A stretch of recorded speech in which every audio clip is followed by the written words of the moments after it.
Hola a todos. Este es el segundo seminario del curso 2022-2023 de la Escuela Internacional de Shiatsu del maestro Shigeru Onoda en Madrid, España.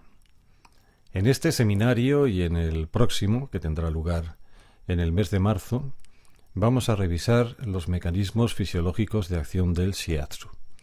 Es decir, vamos a explicar cómo nuestras presiones, cómo nuestra técnica consigue que se produzcan determinados efectos, determinados cambios en el cuerpo de nuestros pacientes, de nuestros clientes. Y todo ello desde el punto de vista de la ciencia occidental. Antes de entrar en materia, tenemos que definir dos conceptos que pueden parecer un poquito extraños, pero que realmente son sencillos. Es el concepto de homeostasis y el concepto de hormesis. Homeostasis se refiere al equilibrio interno, es decir, a todos aquellos mecanismos que mantienen nuestro medio interno dentro de unos límites que permiten la continuidad de la vida. El medio externo puede ser más o menos cambiante, más o menos hostil, pero nuestro medio interno tiene que permanecer dentro de unos límites estrechos, y todos esos mecanismos que mantienen esos parámetros dentro de los límites aceptables para la vida, ese conjunto delicado de mecanismos es lo que forman el concepto de homeostasis. Lo definimos como el estado de equilibrio entre todos los sistemas del cuerpo que se necesitan para sobrevivir y funcionar correctamente. Y podemos ver en la imagen una serie de parámetros, como es la temperatura del cuerpo, el nivel de glucosa en sangre, los niveles de gases en sangre, etcétera, etcétera, etcétera, que tienen que mantenerse dentro de unos límites estrechos para que la vida sea posible. ¿Por qué es interesante esto? Por una razón, y es que con el Shiatsu, con nuestras técnicas, nosotros podemos intervenir, podemos interferir en esos mecanismos que mantienen ese equilibrio interno. Lo veremos a continuación dentro de unos minutos. La otra palabra, el otro término que tenemos que definir en este momento es hormesis. Es un concepto que se viene utilizando desde hace ya tiempo, durante más de un siglo, y las pistas de aquello a lo que se refiere las tenemos en la imagen. Tenemos a Homer en una situación aparentemente muy relajada, no parece estar sufriendo excesivamente, tiene comida literalmente al alcance de su mano, no parece estar pasando especial frío, especial calor, especiales calamidades, y es la viva imagen de una vida sedentaria en la cual tampoco hay, digamos, que realizar grandes esfuerzos físicos para seguir adelante o para continuar existiendo. Hay dos frases abajo que nos dan una pista añadida, y es que lo que no me mata me hace más fuerte. Eso está en la línea de esos entrenamientos un poco de novela de personajes que empiezan a tomar pequeñas dosis de veneno para hacerse inmunes al veneno en el caso de que alguien les quiera envenenar más adelante. Y otra frase que también hace mención a lo que significa la hormesis es que la diferencia entre el veneno y el remedio es la dosis. Tenemos una cinta de medir, lo que nos indica claramente que la hormesis tiene algo que ver con la medida de las cosas. ¿A qué nos estamos refiriendo? Si a Homer Simpson, que está, supongamos, acostumbrado a vivir demasiado bien, en el sentido de que tiene alimento al alcance de su mano sin tener que hacer nada especial físicamente para conseguirlo, vive en unas condiciones climáticas muy correctas, parece que no le falta por lo menos los mecanismos básicos de supervivencia. Si a Homer Simpson le colocamos en un medio hostil, que puede ser en un bosque, en una selva, es muy probable que tuviera muchas dificultades para sobrevivir. ¿Por qué? Porque alguien que vive demasiado bien, en el sentido que lo estamos diciendo, tiene atrofiadas las vías que le permiten sobrevivir en circunstancias adversas. Y la hormesis consiste en estimular al organismo de tal manera que los mecanismos de supervivencia estén activos, estén a flor de piel, porque cuanto mayor sea la capacidad de adaptación que tenemos, mejor es nuestra salud y más posibilidades tenemos de salir adelante. Un estilo de vida sedentario se puede considerar como una enfermedad en sí misma. Es una frase para pensarla con detenimiento, y probablemente los que vivimos, como decía antes, demasiado bien, en el sentido de que no tenemos que hacer grandes esfuerzos físicos como los que haría una persona en un medio, pues como puede ser un medio natural más hostil, pues sería bueno que hiciéramos algún tipo de entrenamiento que consiguiera que esos mecanismos de adaptación, esos mecanismos de supervivencia estuvieran especialmente activos. Por ello, la gente que practica hormesis en la actualidad habla de preacondicionamiento. ¿A qué se refiere esto? Pues a crear de manera controlada y de manera deliberada una serie de carencias en las personas que hagan que sus mecanismos de adaptación, de supervivencia, estén activos. Por ejemplo, tenemos en primer lugar en la imagen el ayuno. Todos hemos oído hablar del ayuno, es una práctica milenaria y está claro que ayunar de vez en cuando tiene beneficios para nuestro organismo. Hay ciertas modas, como ayunar un número determinado de horas al día. Hay muchas técnicas, muchas formas de hacerlo, pero en definitiva, una persona que practica algún tipo de ayuno, lo que está haciendo es entrar en una vía metabólica que no es la de todos los días, sino que tiene que obtener energía y tiene que obtener la forma de sobrevivir tirando de determinados depósitos, de determinadas vías accesorias que no ponemos en marcha si comemos todos los días, 3-4 veces al día, y no practicamos estos, sistemas que nos ponen en situación de tener que abordarlo con vías accesorias, con vías extraordinarias. El frío y el calor, también conocemos prácticas como puede ser la sauna en los países nórdicos, que se someten a unas condiciones de calor, temperatura, humedad especialmente altos, y a continuación se rebotan en la nieve. Esto es una forma de masoquismo, pues no necesariamente, porque todos sabemos que una, por ejemplo, ducha en la cual vamos alternando agua fría y agua caliente, lo que va a hacer es, aunque pueda ser más o menos desagradable en principio, va a propiciar que nuestros sistemas de control de temperatura, de vasodilatación, vasoconstricción en la piel, todo lo que controla nuestra relación con el medio en lo que se refiere a temperatura, esté activo, esté sobre todo capacitado para reaccionar con mayor facilidad ante una amenaza externa. Algo parecido pasa también con la hipoxia, es decir, con la falta de oxígeno.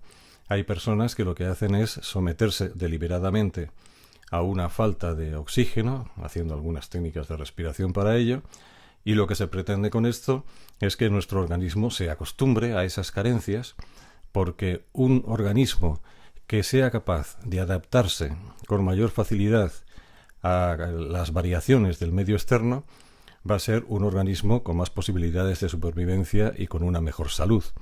Recordemos lo que se decía en la teoría de la evolución, y es que el que sale adelante en circunstancias adversas no es necesariamente ni el más rápido, ni el más fuerte, ni el más, sino simplemente el que mejor se adapte. Y lo que predica la moderna hormesis es que someter a nuestro organismo a determinadas carencias lo que hace es fortalecer su capacidad de adaptación. ¿Y esto por qué es importante? Pues porque con el shiatsu también vamos a crear un cierto estrés celular que va a colocar a nuestros tejidos en una situación complicada metabólicamente con la finalidad de fortalecerlo. Vamos a comenzar nuestra revisión de estos mecanismos fisiológicos de acción del shiatsu por la capa más externa, por la piel. Hemos cometido históricamente algunos errores con respecto a la piel. Y es fundamentalmente que la hemos considerado como una simple envoltura, un poco más o menos que bueno, pues una capa externa que nos envuelve, que nos aísla del medio y poco más. Ese mismo error lo hemos compartido también con otra estructura que veremos fundamentalmente en el próximo seminario, que es la fascia. Para los que no tengan muy claro lo que es la fascia, si tomamos, por ejemplo, una pieza de carne, podemos ver que la carne, que en definitiva son músculos, está envuelta por unas membranas más o menos blanquecinas, más o menos transparentes. Esa es la fascia. Y con la fascia hemos cometido el mismo error histórico, y es pensar que es simplemente una envoltura pasiva, sin más. Y últimamente, pues cada vez está más claro que tanto la piel como la fascia son estructuras que tienen una capacidad de detectar y de transmitir información que hace apenas unos años no sospechábamos.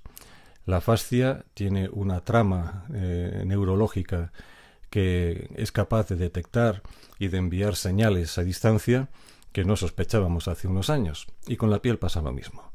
La piel es una estructura que tiene una capacidad de transmitir estímulos que vamos a ver a continuación y que forma una parte importante de la práctica del shiatsu, ya que es la primera barrera sobre la que nosotros estamos interviniendo. Si ponemos en contexto la piel en este esquema que vemos a continuación, podemos decir que la medicina tradicional china, clásicamente, describe 5 esferas funcionales. A veces los llamamos 5 elementos, pero no es una forma apropiada de llamarlos. Es como si al día y a la noche los llamáramos elementos. No sería correcto. Sería mucho más correcto denominarlo fases. O como si a las fases de la luna o al ciclo anual de las estaciones los denomináramos elementos. En realidad son fases por las que va pasando la vida en esa concepción cíclica de la existencia que tiene la medicina tradicional china. El fuego, la tierra, el metal, el agua y la madera son las 5 etapas, las 5 esferas funcionales. Y una cosa muy interesante que tienen es que cada una de ellas tiene múltiples correspondencias con muchas cosas que ocurren en nuestro cuerpo. Tienen correspondencia con fases del año, tiene correspondencia con determinados sabores, tiene correspondencia con órganos, tiene correspondencia con emociones. Y por citar algunas, podemos decir que el fuego está en relación con corazón e intestino delgado. La tierra se refiere al aparato digestivo, que según la medicina china sería estómago y bazo. Metal lo podemos imaginar como un caballero con una armadura metálica. Es aquello que nos separa del medio en el que vivimos y al mismo tiempo aquello que nos comunica, fundamentalmente formado por las vísceras y órganos, por pulmón y por intestino grueso. Agua estaría formado por vejiga y riñón, y madera por hígado y vesícula biliar. Volviendo al elemento metal, como decía, es aquello que forma la barrera física que nos protege y nos comunica con el medio, y no solamente está formada por pulmón e intestino grueso, sino que dentro del concepto de pulmón se incluye también la piel. La piel forma parte de este movimiento metal. Y tiene, como decíamos antes, la misión de limitar físicamente nuestro cuerpo y al mismo tiempo de comunicarnos con el medio externo. Vemos en esta imagen distintas funciones de la piel desde el punto de vista occidental. Son lógicas, las conocemos todos, nos protegen frente al frío y al calor, nos proviene de impactos mecánicos, etcétera, etcétera, previene la penetración de microorganismos. Hay una secreción de determinadas sustancias que mantienen el manto ácido de la piel, pero lo que me interesa fundamentalmente de esta imagen es lo que hay más a la derecha, y es que la piel es un órgano, es realmente un órgano, el órgano más extenso del cuerpo, y tiene una serie de receptores que son sensibles a distintos estímulos y que son importantísimos a la hora de informarnos de nuestra relación con el medio que nos rodea. Hay una serie de receptores que están especializados en distintas sensaciones, de frío, de calor, de vibración, de dolor, de muchas cosas. Y hay una serie de consideraciones con respecto a estos receptores que vale la pena tener en cuenta con cierto detenimiento. En esta imagen vemos un esquema de estos receptores de la piel y quería llamar la atención del hecho de que hay varios tipos de receptores y estos receptores tienen unas comunicaciones, tienen unas neuronas que transmiten esa información al sistema nervioso. Por una parte tenemos las terminaciones nerviosas libres que vemos ahí en la parte superior izquierda de la imagen. Esas terminaciones nerviosas libres están en relación sobre todo con la percepción del dolor. Y luego una serie de corpúsculos especializados en distintos tipos de sensaciones. Quiero hacer mención especial de una estructura que vemos en la parte superior derecha, que es el disco de Merkel. El disco de Merkel nos va a venir muy bien para explicar el premio Nobel del año 2021. Todos estos receptores transmiten sus sensaciones a través de unas neuronas, pero no todas las neuronas son iguales.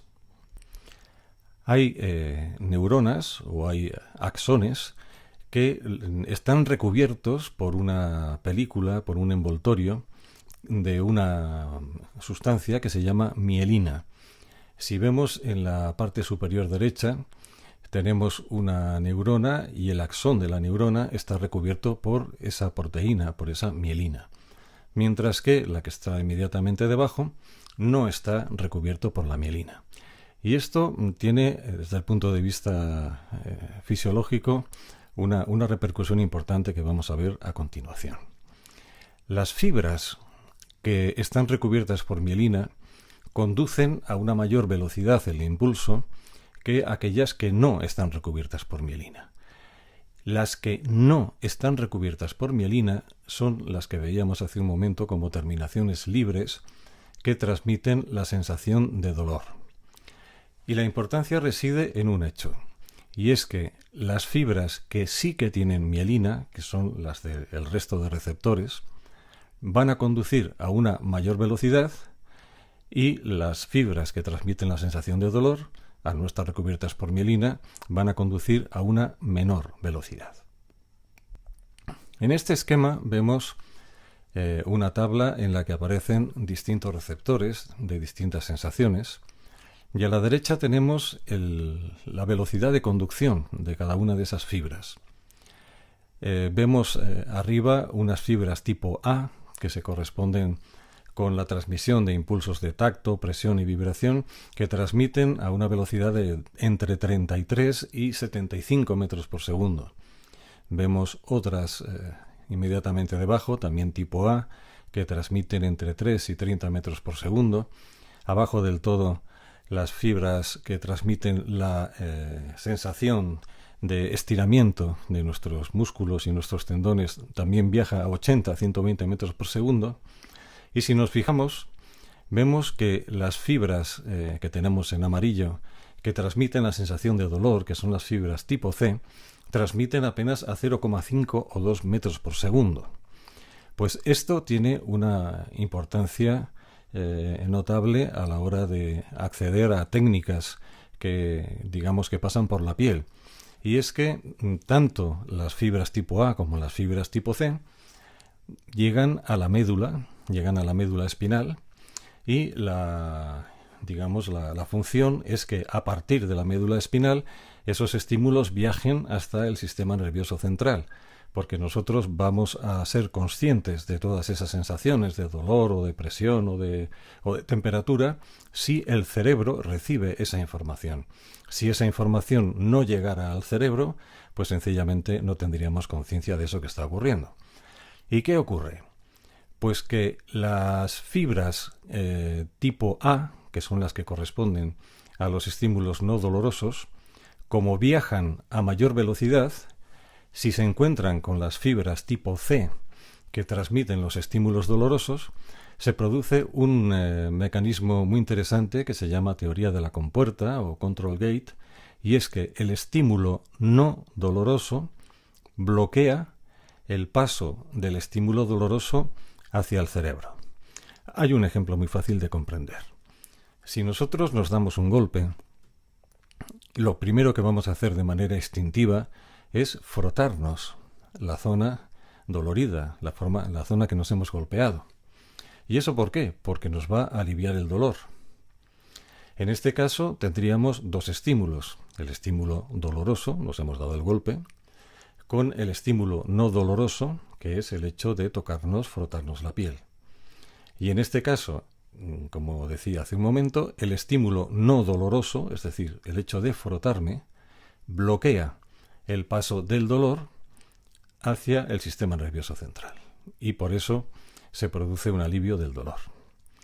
Esto quiere decir que si nosotros, en una zona dolorida, conseguimos aportar un estímulo que no sea doloroso, y puede ser simplemente colocar nuestras manos encima o hacer pequeños gestos que no produzcan dolor, el simple hecho de colocar nuestras manos en la zona dolorida va a conseguir aliviar el dolor. Y no por ningún mecanismo esotérico ni mágico, sino simplemente porque las fibras tipo A van a llegar antes a la médula y, como decía, van a bloquear el paso del dolor hacia el sistema nervioso central. Hace apenas 3 meses se concedió el Premio Nobel de Medicina a 2 investigadores, David Julius, que es un investigador norteamericano, y Ardem Pataputian, que es un hombre de origen libanés, de origen armenio, pero que está afincado en los Estados Unidos. Y han compartido este premio Nobel por los receptores de la temperatura y el tacto.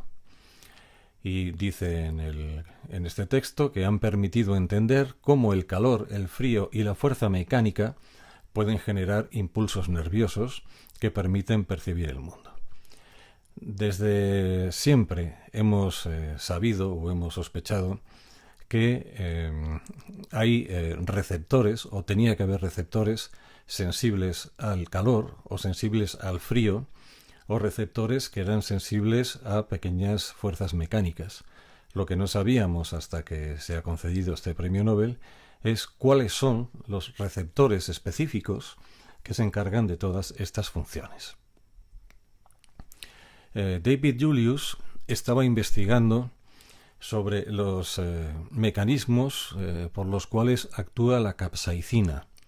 La capsaicina es un componente de los chiles picantes, de este tipo de sustancias que producen una intensa sensación de ardor, de calor.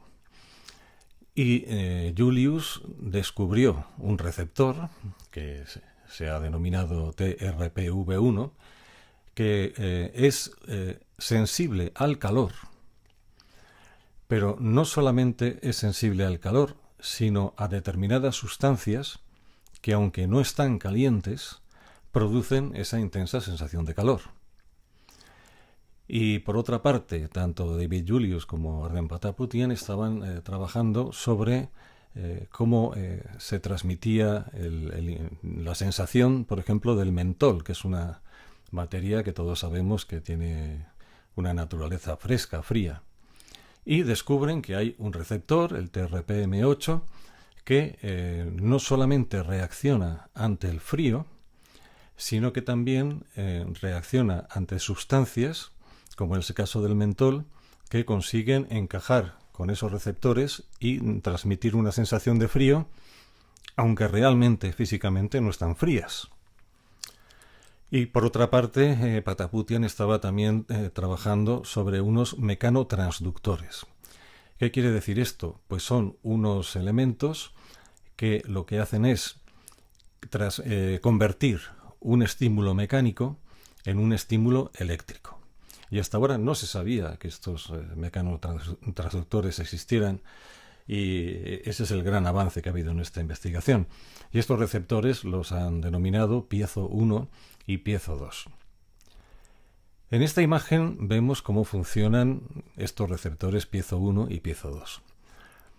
Hay una estructura que en la imagen de arriba está cerrada, que como vemos en el esquema, cuando se transmite una fuerza mecánica, esa estructura se abre, se deja abrir un canal, y a través de ese canal se produce un flujo de iones. Los iones son pequeñas partículas que tienen una carga eléctrica. En este caso se refiere a iones de calcio que tienen una carga positiva. Dicho de otra manera, cuando hay una fuerza mecánica en la proximidad del receptor, se produce la apertura de un canal y por ese canal se deslizan una serie de iones calcio con carga positiva que se comportan a todos los efectos como una corriente eléctrica, y a partir de ahí se convierte esa fuerza mecánica en un flujo eléctrico que va a través del sistema nervioso hasta donde corresponda, el sistema nervioso central. Estos receptores piezo 1 y piezo 2 están expresados, están localizados en distintas partes de nuestro organismo, en el cerebro, en los glóbulos rojos, y de hecho son responsables de la forma que tienen los eritrocitos, los glóbulos rojos.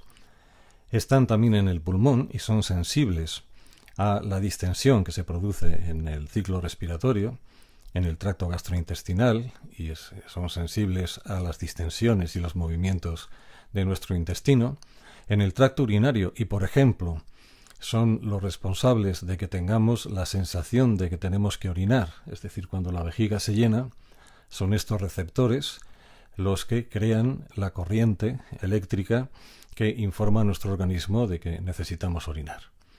En la H tenemos una cosa interesante, y es que tanto los piezo 1 como los piezo 2 están en relación con unos ganglios dorsales que veremos luego a continuación. También están presentes en el cartílago articular, y antes decía que era importante hacer una mención a los discos de Merkel de la piel, porque los piezo 2 son los responsables de que esos discos de Merkel consigan que los estímulos mecánicos que nosotros ejercemos sobre la piel se transmitan se conviertan en un estímulo eléctrico. ¿Esto por qué es importante? Pues hay una cosa que es de sentido común. Son receptores capaces de convertir un pequeño estímulo mecánico en un estímulo eléctrico que va a viajar a distintas partes de nuestro sistema nervioso.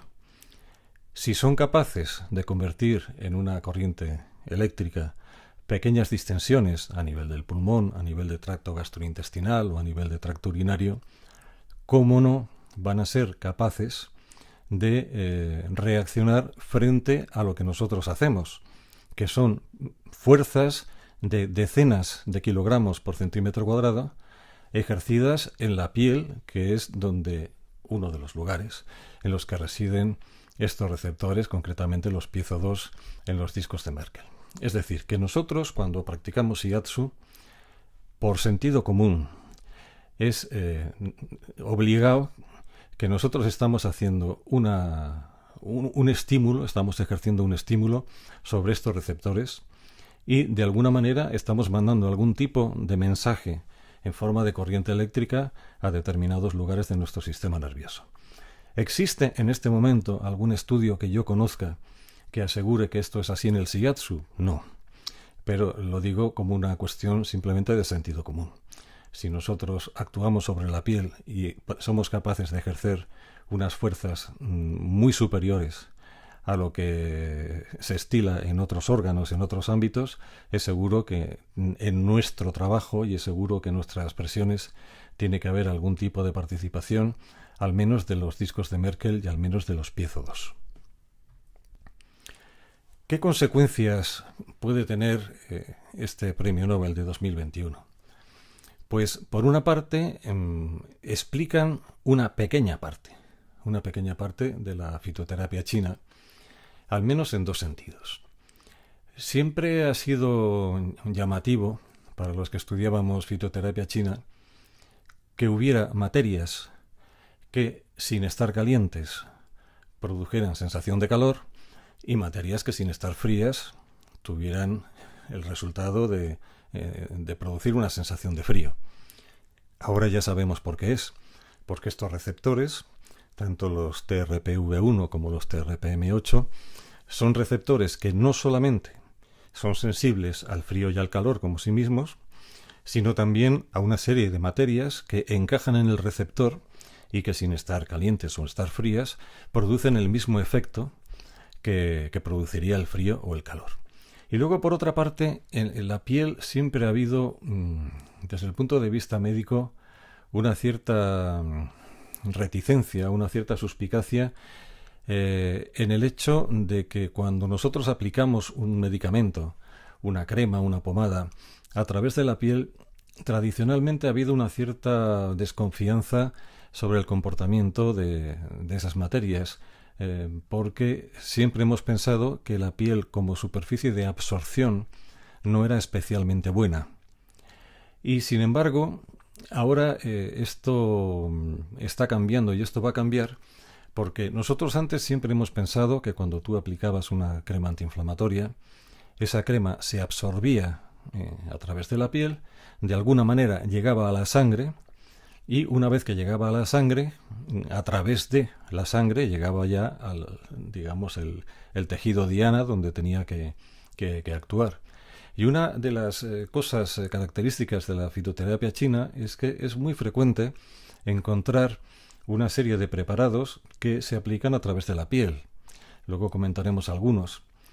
Y lo que nos está demostrando estos descubrimientos es que no es probablemente del todo imprescindible que algo que nosotros administramos a través de la piel llegue a la sangre, porque directamente ya en la piel, directamente en la propia estructura de la piel, hay una serie de receptores que explican que el efecto se haga a nivel local, sin necesidad, digamos, de absorberse y de viajar a través de la sangre a otros lugares. El propio Pataputian va contando un chascarrillo sobre el Listerine, y precisamente el descubrimiento de estos receptores explica la acción del Listerine y por qué tiene ese efecto tan demoledor que parece que te está abrasando cuando te enjuagas con el Listerine. Y la explicación es que uno de los componentes del Listerine es el aceite de wintergreen. Es un aceite de origen natural. Si vamos a buscar la formulación, la composición del Listerine, no vamos a ver esa palabra aceite de wintergreen, pero sí que vamos a encontrar el salicilato de metilo, que es el componente fundamental de ese aceite, y que es una materia que también consigue excitar los receptores sensibles al calor. Y por eso, cuando nos enjuagamos con el Listerine, esa interacción del salicilato de metilo nos da la sensación de que la boca nos está ardiendo, pero realmente no está ardiendo y realmente no está produciendo ninguna quemadura ni nada por el estilo. Parece ser, yo no lo sé, es pura especulación, que si nos enjuagáramos con algo como el Listerine y no notáramos nada, probablemente podríamos dudar un poquito de la acción o de la eficacia del preparado.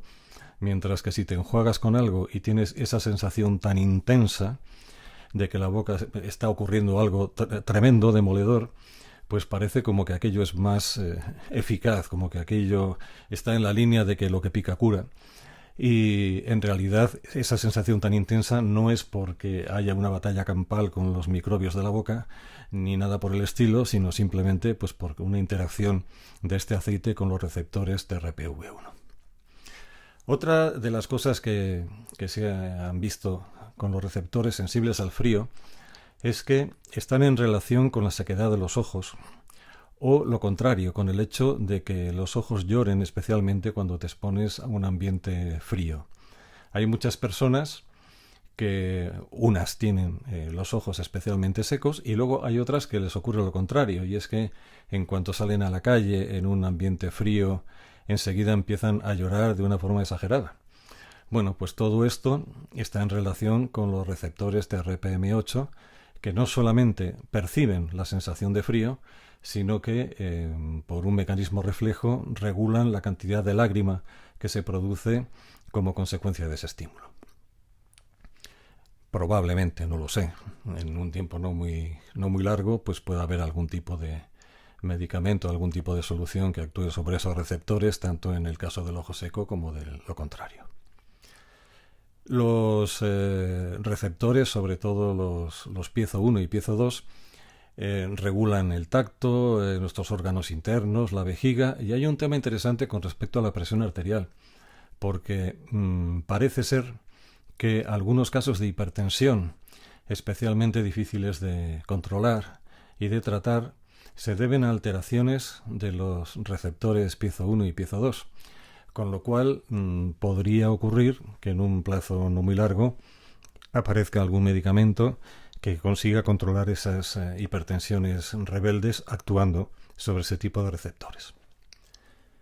Por otra parte, intervienen en los mecanismos de propiocepción. Es decir, la propiocepción es la conciencia que tenemos de nuestra situación espacial. Nosotros ahora mismo, sin necesidad de mirar, sabemos cuál es nuestra posición espacial, dónde tenemos los brazos, dónde tenemos las piernas, y esa es la información que llega a través de la llamada propiocepción. Hay personas que tienen enfermedades en relación con la propiocepción que les complican mucho la vida porque sus movimientos son especialmente torpes. Y parece ser que también se ha descubierto que estos problemas neurológicos pueden estar en relación con algún tipo de alteración de los piezo 1 y piezo 2. Están implicados en el dolor crónico e inflamatorio. Hay una característica importante del dolor crónico, y es que cuando el dolor se cronifica, llega un momento en el que, aunque desapareciera aquello que está causando el dolor, la cosa no mejoraría especialmente, porque en el dolor crónico se produce una alteración de los propios mecanismos neurológicos que transmiten la sensación, de tal manera que, aunque lo que causa el dolor desaparezca, seguiría habiendo una conducción neurológica anómala, con lo que el problema tendería a perpetuarse. Y parece ser que uno de los elementos que pueden estar implicados en esa transmisión anómala del impulso que se produce en el caso del dolor crónico tiene relación también con estos receptores. Y lo que dicen los expertos es que probablemente estos descubrimientos van a permitir desarrollar nuevos fármacos que van a actuar a través de la piel y sobre todo fármacos analgésicos y fármacos para tratar pues eso, el dolor crónico inflamatorio y algunas cosas más que estamos viendo. En el ámbito de la medicina tradicional china, son muchas las técnicas, las terapias, que utilizan la piel como diana. Tenemos arriba a la izquierda el martillo de 7 puntas. También se llama martillo de flor de ciruelo. Antes estaban hechos de asta de buey, de materias naturales. Hoy en día ya pues suelen ser de plástico y con cabezales que se pueden reemplazar. En definitiva, es un cabezal con un mango que tiene 7 pequeñas agujas en su extremo, y la forma de utilizarlo es golpeando la piel con esas pequeñas agujas, y el resultado es que se produce un enrojecimiento, una vasodilatación, que además curiosamente permanece durante bastante tiempo una vez que aparece, y si se ejerce ese picoteo con una mayor fuerza, se puede llegar a producir un microsangrado. El martillo de 7 puntas es una herramienta que ha demostrado ser útil para muchas cosas, y lo que está claro es que actúa a nivel de la piel, porque por la forma de trabajar y por su estructura no es verosímil que digamos que funcione en capas más profundas. Lo que parece evidenciar que el martillo de 7 puntas lo que hace es estimular esos mecanotransductores, esos receptores que acabamos de describir. Por otra parte, la utilización de ventosas también es tremendamente eficaz, sobre todo en problemas inflamatorios. En pacientes que tienen problemas muy jitsu, que hay una inflamación importante, las ventosas pueden ser muy útiles para reducir esa inflamación. Y las ventosas también están actuando a nivel de la piel. No es verosímil que las ventosas directamente actúen sobre capas más profundas. Es muy probable que las ventosas funcionen en parte porque ejercen una especial tracción sobre la fascia. Pero de todas maneras, lo que está claro es que el estímulo cutáneo, el estímulo a través de la piel, es especialmente intenso y algo tendrá que ver también con estos receptores que estamos describiendo. Abajo a la izquierda tenemos la técnica que se denomina gua sha, que consiste en raspar con una superficie pues que originalmente pues sería algún tipo de hueso y ahora pues puede ser de piedra o puede ser de plástico, con idea de provocar pues una escoriación leve de la piel, un enrojecimiento de la piel. Y está claro que también estamos actuando a nivel de la piel y no de otra cosa. Y es una técnica que también ha demostrado efectividad para tratar muchos problemas. Y abajo a la derecha, algo parecido al martillo de 7 puntas, con una estructura distinta, que es una especie de rodillo, y que se puede aplicar en zonas más amplias, como puede ser en casos de alopecias, de pérdidas de cabello, o en el caso de, por ejemplo, hay indicaciones del terreno de la estética, de la cosmética, y que también actúan única y exclusivamente sobre la piel. Arriba y a la izquierda tenemos una imagen que se refiere a lo que llamamos terapia neural.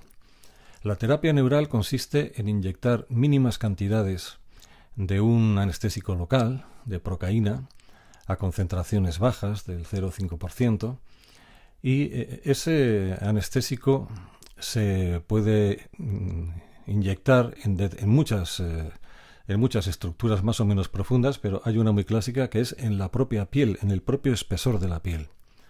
Y lo cierto es que tiene un efecto antiinflamatorio y sobre todo regula las hipertonías simpáticas con un mecanismo que va directamente dirigido al propio espesor de la piel. Tenemos también arriba a la derecha las cintas, los vendajes neuromusculares, las cintas kinesio tape, que tienen un efecto también sorprendente porque el efecto es inmediato. Te colocan un vendaje neuromuscular y en el momento consigues alivio del problema que tienes en la zona. La razón muy probablemente sea, por una parte, que estamos estimulando esos receptores cutáneos y probablemente tenga mucho que ver con el mecanismo de la compuerta, con el mecanismo control gate que hemos visto anteriormente. La acupuntura seguro que también se va a ver beneficiada de esta explicación de los mecanorreceptores. Está claro que las agujas de acupuntura entran a capas más profundas que la piel, pero tienen una acción en la propia piel. Desde hace tiempo, al menos desde los años 70, se ha sospechado que las agujas de acupuntura tienen efecto al provocar estímulos como los que estamos describiendo ahora en el caso de estos mecanotransductores. Y es, yo creo que es casi seguro que estos mecanismos de conversión de estímulo mecánico en estímulo eléctrico tienen mucho que ver con la acción de la acupuntura. Y luego tenemos una imagen pues de los famosos parches Dieda 701, que en definitiva son parches que contienen distintos elementos terapéuticos y que se aplican directamente sobre la piel. Son eficaces también y el mecanismo es directamente cutáneo. No deben utilizarse durante demasiadas horas, no más de 6 o 8 horas, porque pueden tener un efecto irritante, pero son eficaces sobre todo para tratar el dolor. Como vemos, hay muchísimas técnicas que tienen una actuación mayoritariamente o casi únicamente sobre estructuras de la piel.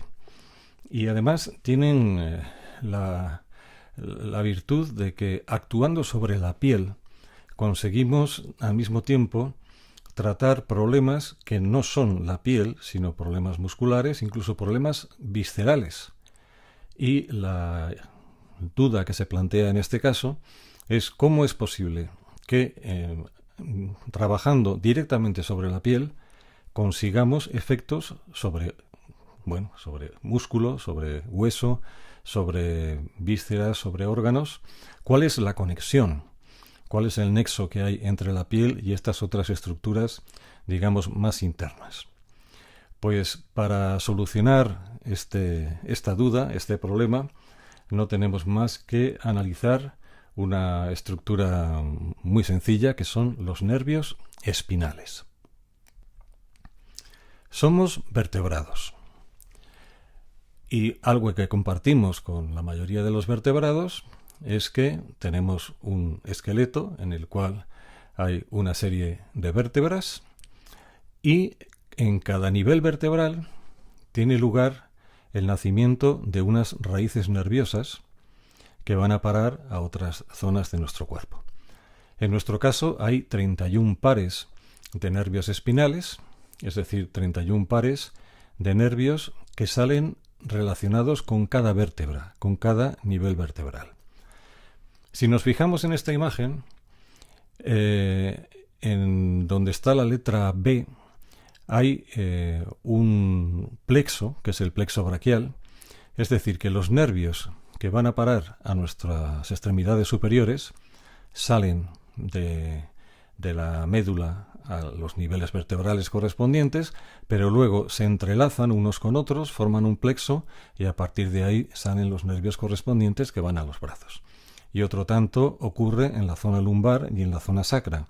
Hay un plexo lumbar y un plexo sacro en el cual se producen distintas interacciones entre las raíces nerviosas que forman luego finalmente distintos nervios. Pero si nos fijamos en la parte central de la imagen, en lo que sería la zona torácica, la zona dorsal, lo que vemos es que directamente de cada nivel vertebral sale un nervio hacia un lado, otro nervio hacia el otro lado, y vamos a valernos de esta zona para explicar lo siguiente porque es mucho más fácil de comprender. Si nos fijamos en nuestro tórax, en nuestro abdomen, la impresión que da es que estamos formados por una especie de rodajas superpuestas unas a otras. Es decir, a nivel de cada una de las vértebras salen unos nervios raquídeos, y esos nervios raquídeos tienen una zona de influencia. En el texto de la izquierda figura que a cada nivel vertebral corresponde unos nervios raquídeos, y esos nervios raquídeos van a actuar sobre las vísceras que estén localizadas a ese nivel, sobre los vasos sanguíneos que están a ese nivel, sobre los huesos, sobre los músculos y sobre la piel que está a ese nivel. Es decir, que cada nivel vertebral, cada nervio raquídeo, va a tener una zona de influencia que implica vísceras, huesos, músculos y piel. Pues cada una de esas, entre comillas, rodajas, es lo que se llama científicamente una metámera. Y la metámera es lo que tenemos representado en rojo. En este ejemplo tenemos un nivel torácico, el nivel T5, y vemos en rojo cómo salen los nervios espinales y por una parte se dirigen al órgano que hay a ese nivel, que es el corazón.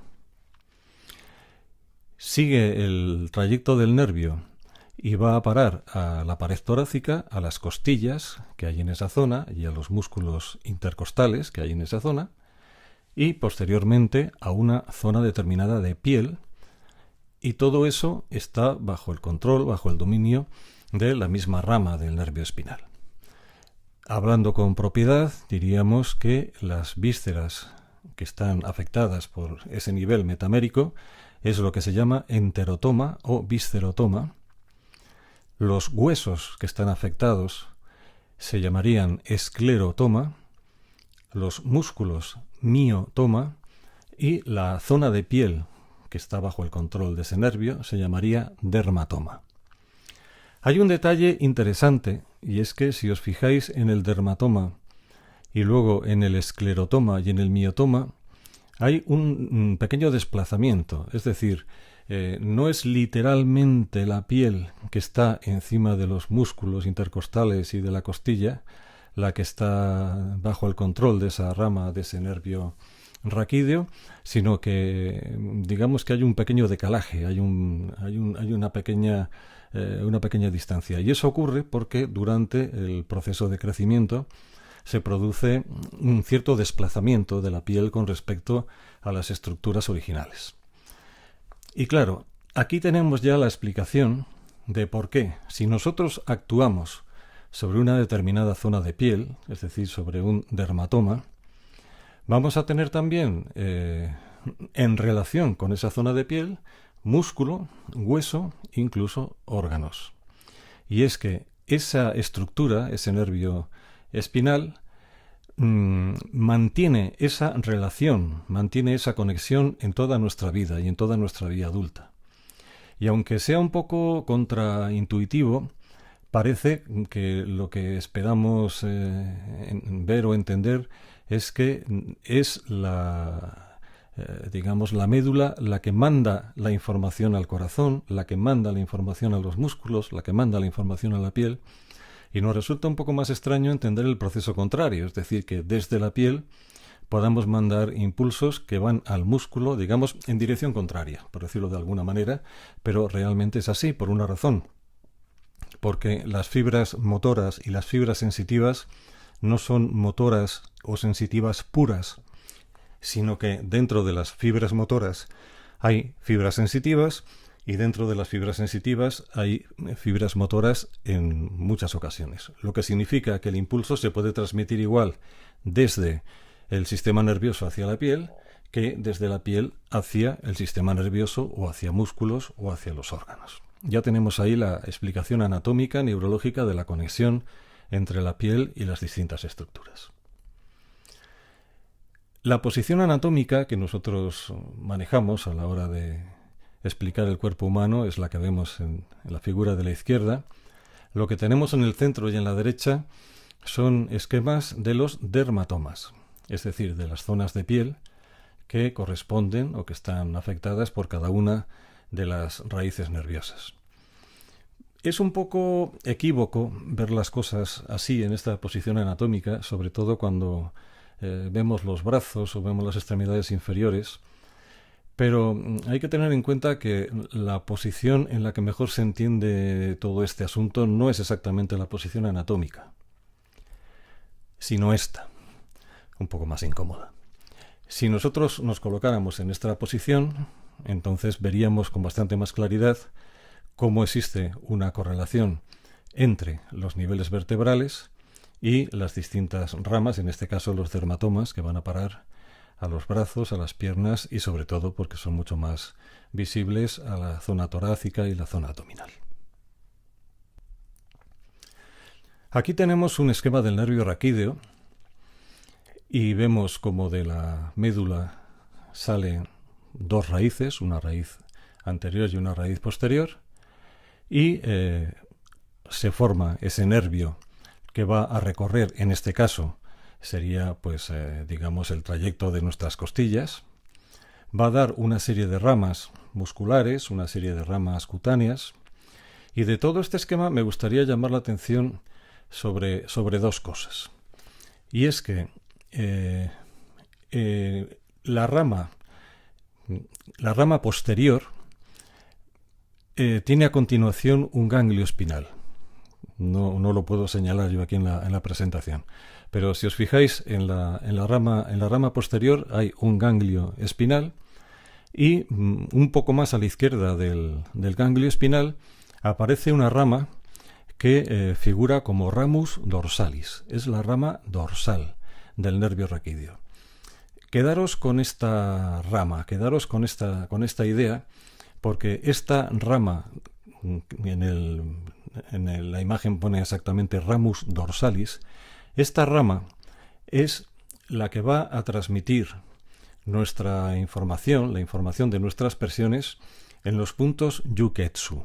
No os preocupéis ahora por esto, lo veremos el próximo día, pero esa rama dorsal es la responsable de los puntos yuketsu.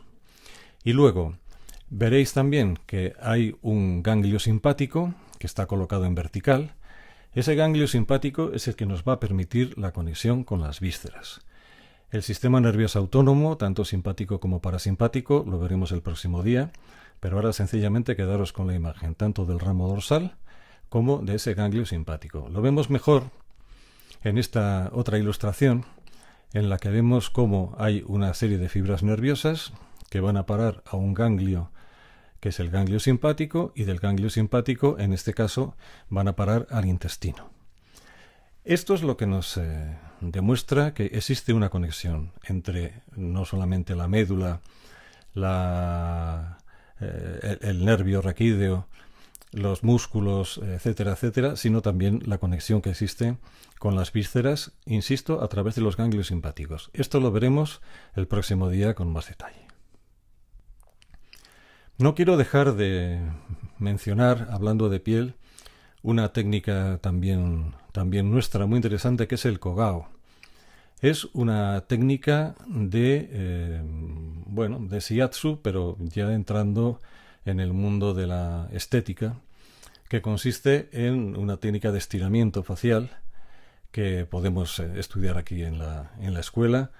Tenemos aquí a la profesora Marta Hidalgo, que sabe mucho no solamente de shiatsu, sino también de estética, y es una técnica que, aplicada a la piel, en este caso lo que tiene como objetivo es la salud y más que la salud, la estética de la piel a nivel facial.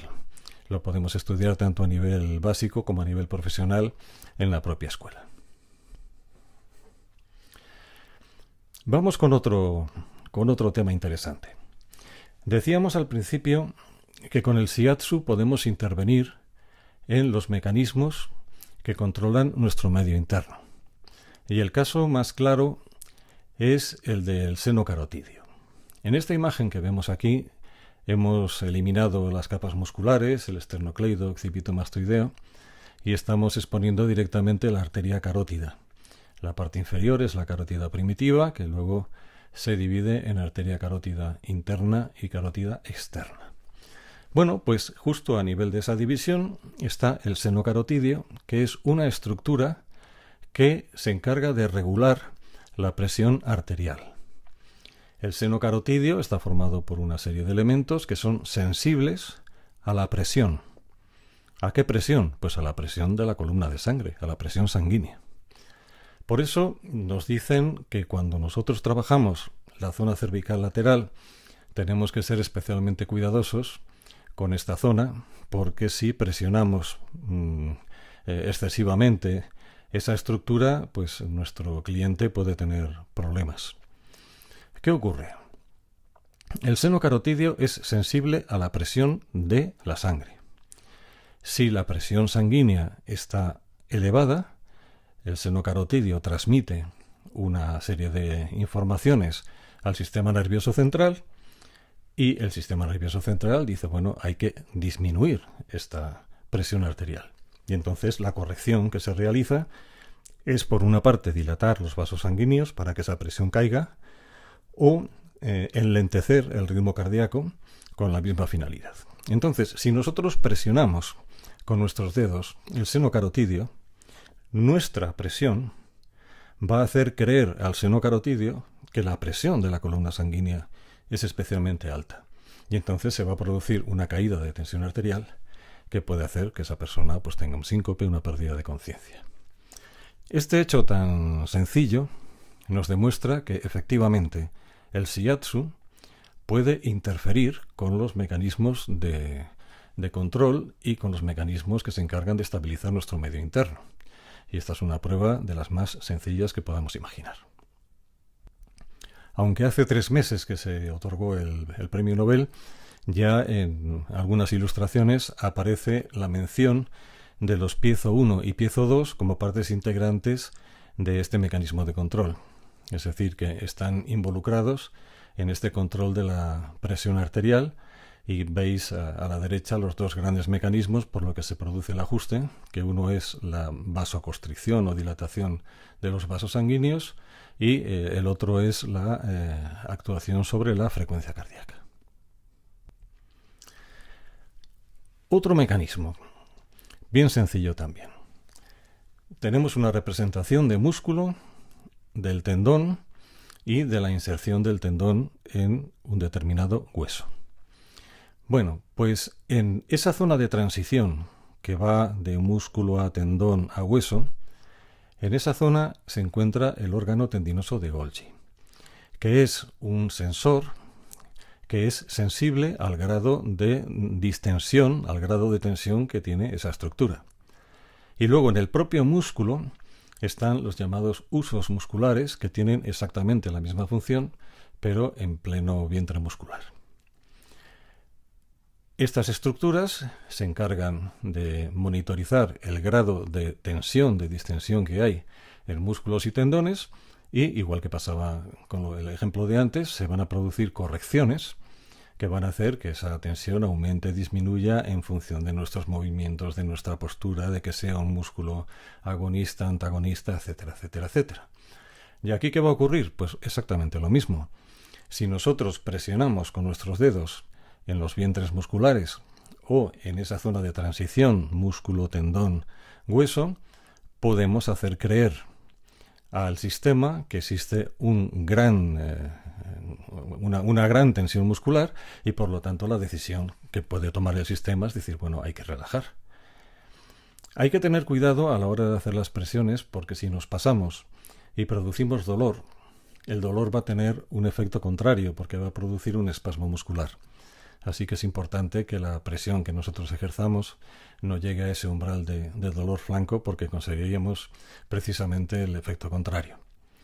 Podemos, lógicamente, estirar los músculos directamente de forma literal, mecánica, y lo podemos hacer interviniendo sobre esos mecanismos de control y haciendo que nuestras presiones interfieran con la información que están mandando al sistema nervioso central. Hay un reflejo que tiene lugar a nivel medular, y es que si nosotros nos pinchamos con algo o nos quemamos con algo, vamos a tener un movimiento involuntario de retirada y vamos a apartar esa mano o lo que esté en contacto con lo que nos está quemando o pinchando, y ese movimiento reflejo va a tener lugar sin intervención voluntaria y va a tener lugar en un mecanismo que se produce en la misma médula espinal. Hay una neurona que lleva la información de lo que nos está pasando a la médula y en la propia médula se toma, digamos, la decisión de hacer un reflejo de retirada para retirarnos rápidamente de allí de forma involuntaria. Esto tiene lugar sin que el estímulo llegue, digamos, más arriba, al sistema nervioso central.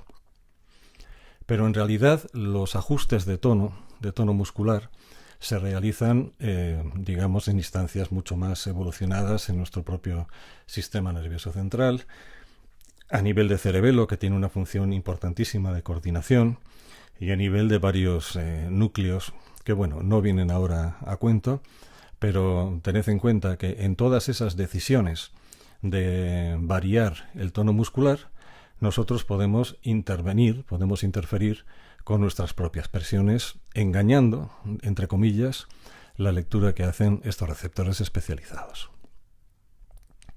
Llegados a este punto, hay una pregunta que surge y que es interesante.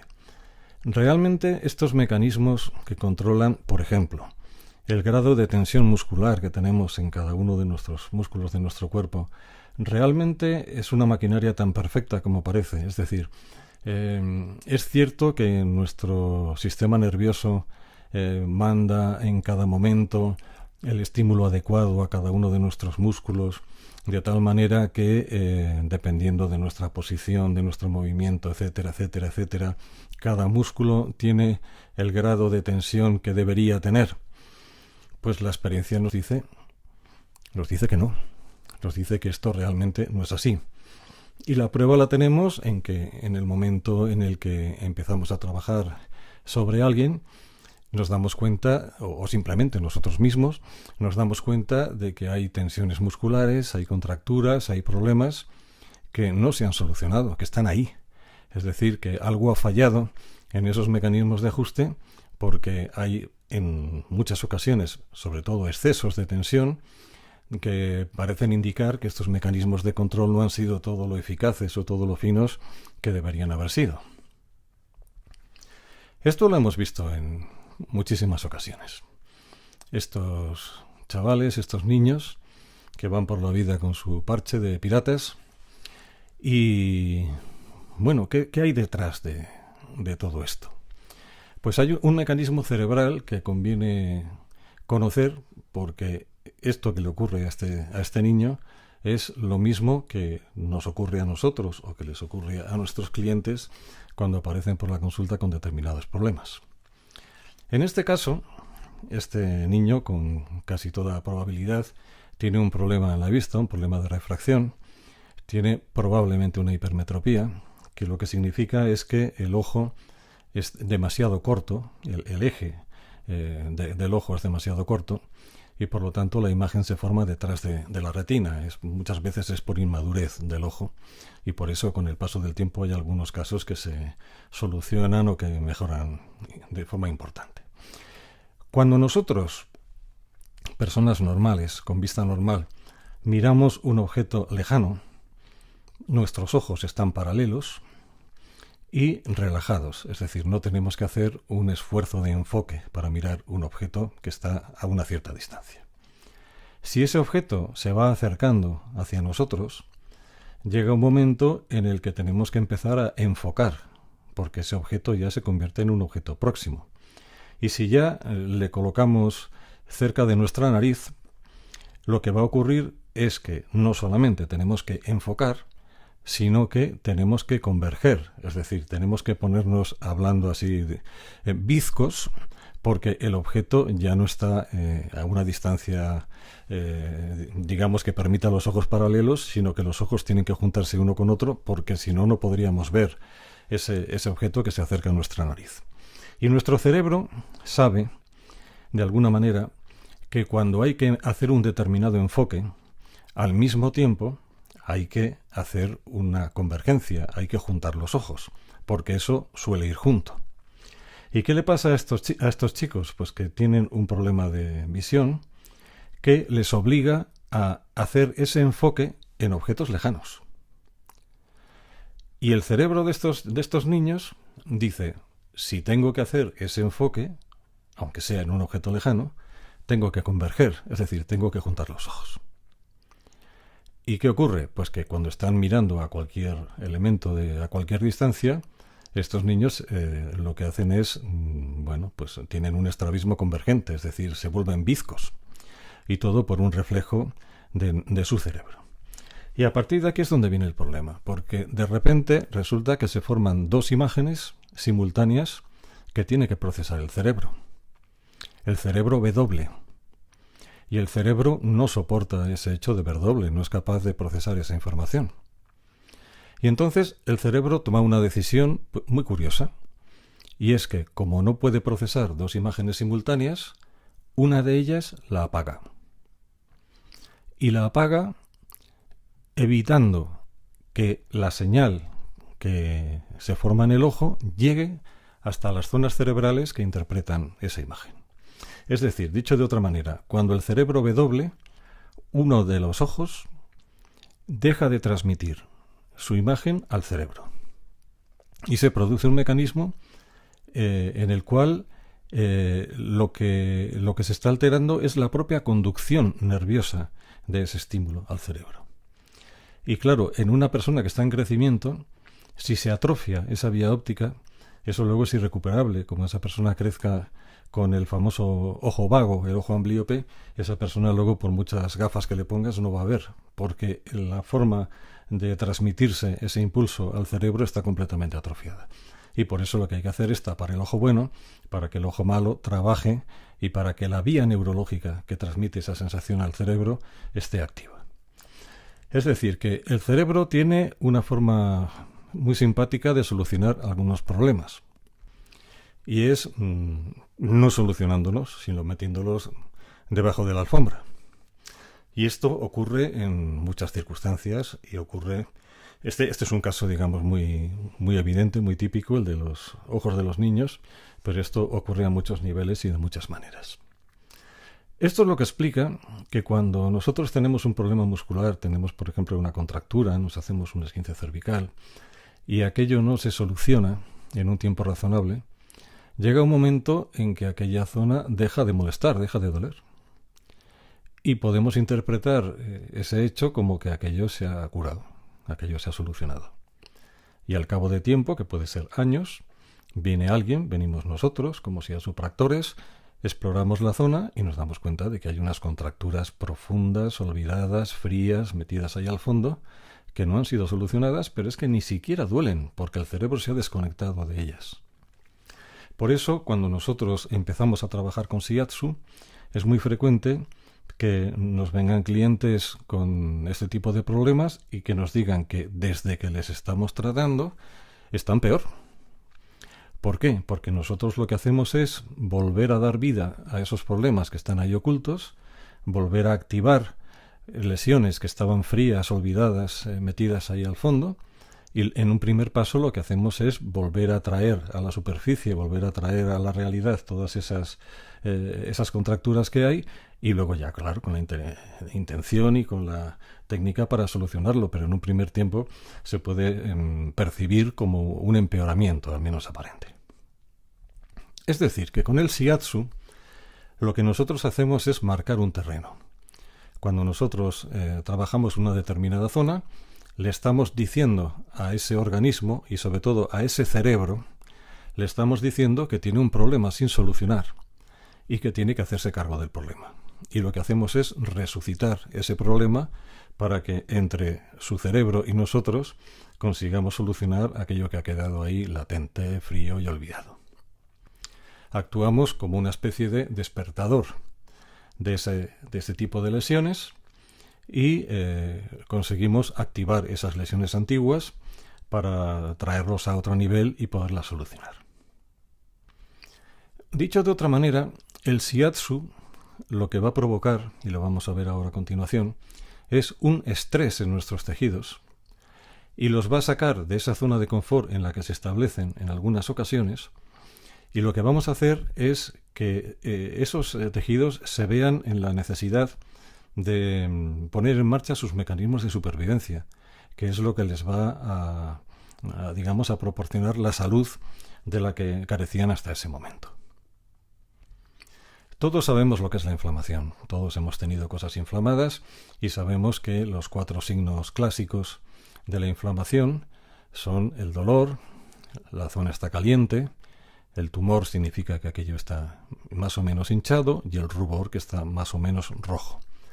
¿Por qué se produce todo eso? Pues fundamentalmente porque la inflamación lo que supone es un aporte extra de sangre.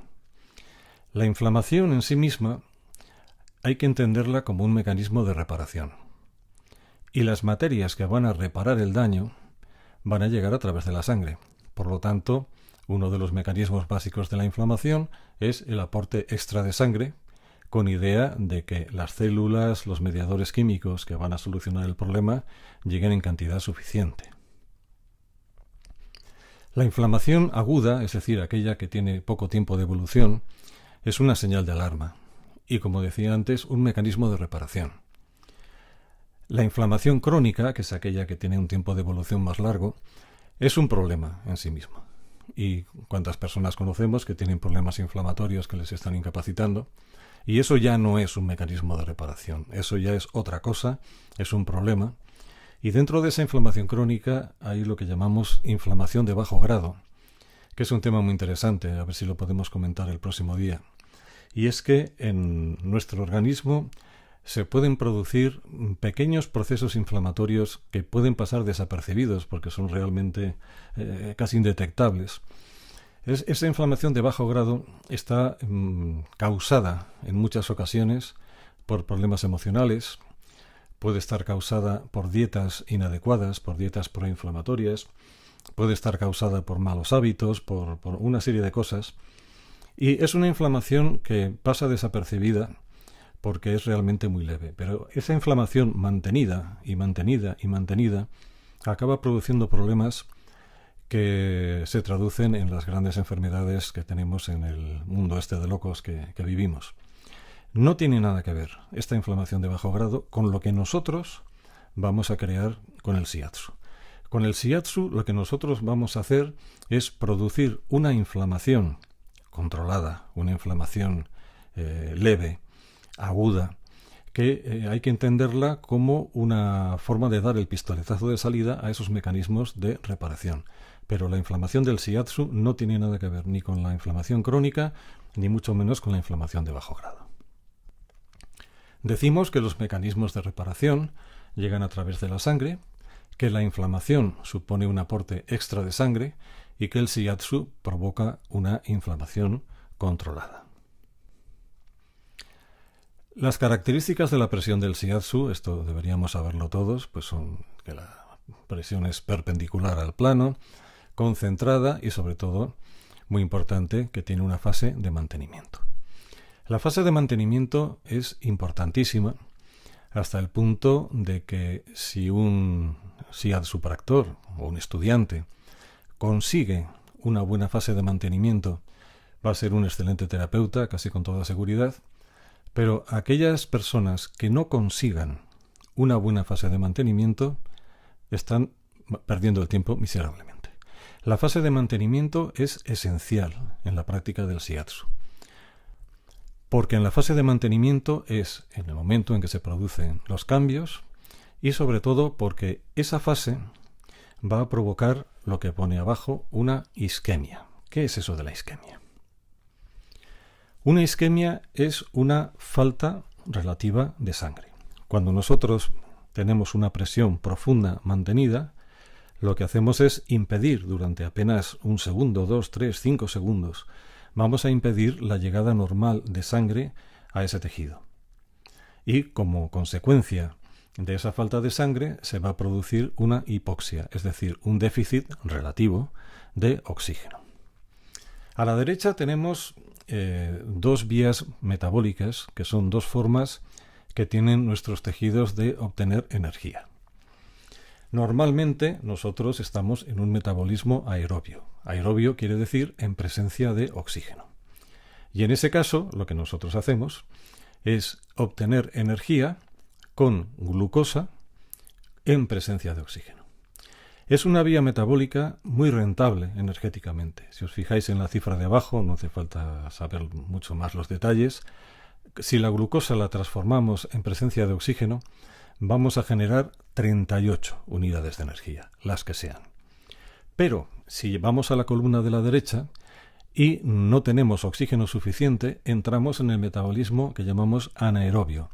Es decir, que la glucosa produce energía en ausencia de oxígeno. Primero, vamos a producir mucha menos energía, 2 unidades de energía en vez de 38. Y además vamos a generar un residuo que es el ácido láctico. Esto explica que después de una sesión de shiatsu tengamos una sensación que es superponible a la de las agujetas. Las agujetas todos sabemos lo que son. Si tú haces un ejercicio físico sin estar convenientemente entrenado y preparado, lo que vas a hacer es trabajar a tus músculos sin que reciban el aporte de oxígeno necesario para esa actividad y por lo tanto esos tejidos van a entrar en una vía anaerobia y van a generar ácido láctico. Pues eso mismo es lo que hacemos nosotros de forma deliberada y controlada con nuestras presiones. Y por eso es normal y es explicable que después de una sesión de shiatsu nuestro cliente diga que se encuentra en una situación que nota como unas agujetas, porque el mecanismo es el mismo, estamos privando a ese tejido de oxígeno y por lo tanto entrando en esa vía que es una vía de supervivencia, es una vía alternativa en la que tenemos que funcionar en circunstancias adversas de falta de oxígeno. Por lo tanto, el shiatsu, uno de los mecanismos básicos por los que va a funcionar es porque va a crear un determinado estrés celular. Va a sacar a esos tejidos de su área de confort y les va a hacer enfrentarse a una serie de dificultades que le van a llevar a activar vías de emergencia, vías alternativas de supervivencia, y, entre otras cosas, que esas vías estén especialmente activas va a suponer pues una mayor capacidad de adaptación, una mejor salud y una mejor capacidad de supervivencia. Y ya para finalizar, vamos a mencionar un efecto a nivel bioquímico que se basa en este mecanismo de la llave y la cerradura. Desde hace mucho tiempo conocemos un mecanismo por el cual en nuestro cuerpo hay una serie de sustancias químicas, una serie de hormonas, de enzimas, de sustancias que ejercen su efecto en el momento en el que encaja esa molécula con un receptor específico. Es el mismo mecanismo de la llave y la cerradura. Si la sustancia química tiene una estructura y el receptor tiene otra, es como si metemos la llave equivocada en la cerradura, aquello no va a funcionar. Pero si la estructura química de ese compuesto encaja exactamente con la forma del receptor, a partir de que se encajen el uno con el otro, se producen determinados efectos. Es decir, si encajamos esa sustancia química, esa hormona, esa enzima, lo que sea, con el receptor adecuado, es cuando se produce la reacción. Pues la sorpresa vino hace, en los años 80 probablemente, cuando los investigadores estaban detrás de algunos receptores que se acababan de descubrir en nuestro organismo. Parece de sentido común y parece lógico que los receptores que tenemos nosotros en nuestro organismo estén esperando la presencia de sustancias propias de nuestro cuerpo. Pero se encontraron con que tenemos una serie de receptores en nuestro organismo que parece que estuvieran esperando a lo que estamos viendo aquí en la imagen, a una planta del campo. Esto es la adormidera, que es la planta de la que se extraen los opiáceos y se extrae la morfina. Y resulta que un producto que procede de una planta externa a nosotros tiene un receptor específico, como esperando a que aquello aparezca para efectuar una determinada acción. Y tirando del hilo, lo que descubrieron es que, si bien es verdad que la morfina y los opiáceos se pueden fabricar en el exterior de nuestro organismo, también es cierto que nosotros fabricamos nuestra propia morfina en determinadas circunstancias. Estas sustancias, que son iguales estructuralmente a la morfina y a los opiáceos, son las llamadas endorfinas. Las endorfinas son opiáceos que fabrica nuestro organismo en respuesta a determinados estímulos. Están producidos en el hipotálamo y en la hipófisis, que tenéis en el círculo en la imagen de la izquierda, y actúan como neurotransmisores. Es decir, nuestro organismo en determinadas circunstancias genera unas moléculas que lo que van a tener es unos efectos analgésicos, que vamos a ver a continuación, pero que los estamos segregando nosotros mismos en respuesta a determinados estímulos. ¿Qué efectos tienen las endorfinas? Pues como si fuera un chute de morfina. Efectos de estar colocado, efectos de estar bajo el efecto de algún tipo de droga, efectos placenteros. Algunas personas se ponen más eufóricas, producen relajación, producen analgesia, es decir, que las endorfinas es una manera que tiene nuestro organismo de generar sus propios analgésicos cuando aquello es necesario, potencian el sistema inmune, mejoran la memoria, la atención, etcétera, etcétera. ¿Y cómo se generan las endorfinas? ¿O en respuesta a qué se generan las endorfinas? Pues producen endorfinas el dolor, lógicamente.